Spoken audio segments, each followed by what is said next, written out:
I've written a special writing for tonight's class. I'll read it to you, and I'm going to take a minute or two to try to help those of you who are sincere in your wish to be free, to understand something that the mind, with its grasping and its incessant attempt to prove itself to itself, can never, ever understand. Spirituality transcends mentality. It's called to drink from the river of truth. Real knowledge is a free-flowing river, ceaselessly pouring down from the heavens into this world. We may learn to drink from it freely, but only after we realize that to try and take something from it, other than what we need to drink in the moment of our thirst, is the same as poisoning ourselves and never knowing it. I'm 72 years old now.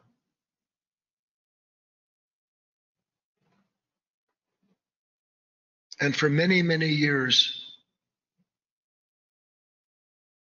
it always seemed to me when I had the good fortune, as I did, to be around and work with masters, true masters, it always astonished me that they always seemed to know what I didn't. They always seemed to have beautiful responses, answers. And looking at these human beings as I did through young eyes, I always thought to myself, how in the heck do they know all that?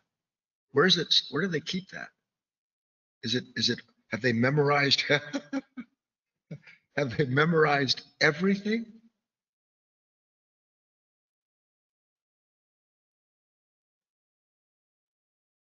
The more awake a man is, a woman is, the less they know.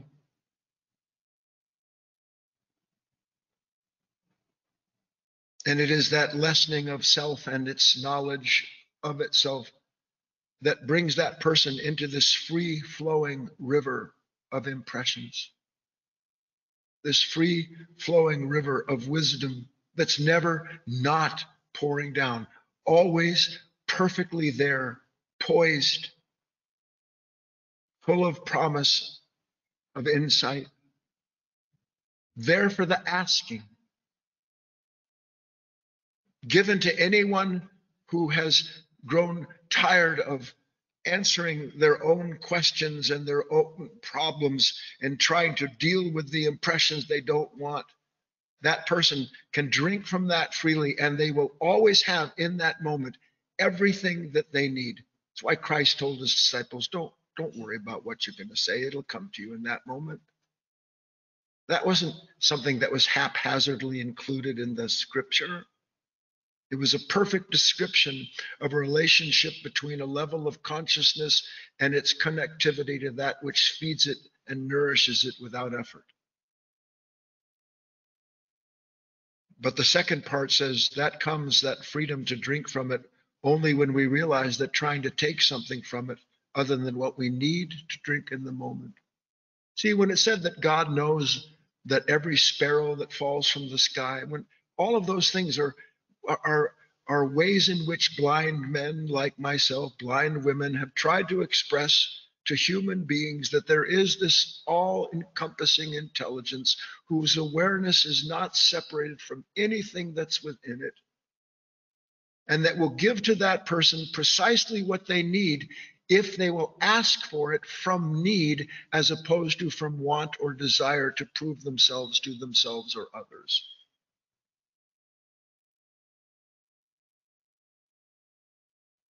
It's like an underground river. Imagine somewhere somebody lives and they say, there's always, they got no water. Everybody has no water, but one person in that town always has water, and he shares it with everybody.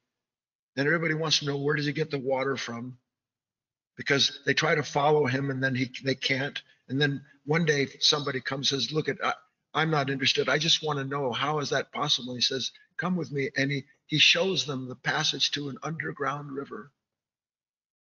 Truth is an underground river, but in plain view to anyone who is willing to enter into relationship with its requirement. And its requirement is that you can't walk around pretending to be something you're not. You can't refuse the impressions that produce the revelations you don't want to know about yourself, and accept that which is giving you that impression to free you from the pain of it. It's impossible. So that when a person tries to take something from it, that's what happens here, by the way. You know why people leave the work? Because they try to take something from it. And when at last what they've taken no longer satisfies the thirst, then they turn on the work and say, it was an empty well. There was never anything there. No, there was never one thing real in you to recognize in that moment that the only way in which you can drink from the everlasting well is when you have a thirst that sustains itself, because you're no longer satisfying it through the things the world gives you, including your own knowledge. People all the time trying to memorize, trying to figure this out, think it through. It's inevitable. You can't not do that. Let me be quite clear. That is an absolute unavoidable passage, an initiation, the discovery that of myself I can do nothing, but I'm so full of myself it takes 3,000 years to figure that out. And as the self is emptied, the river runs through it.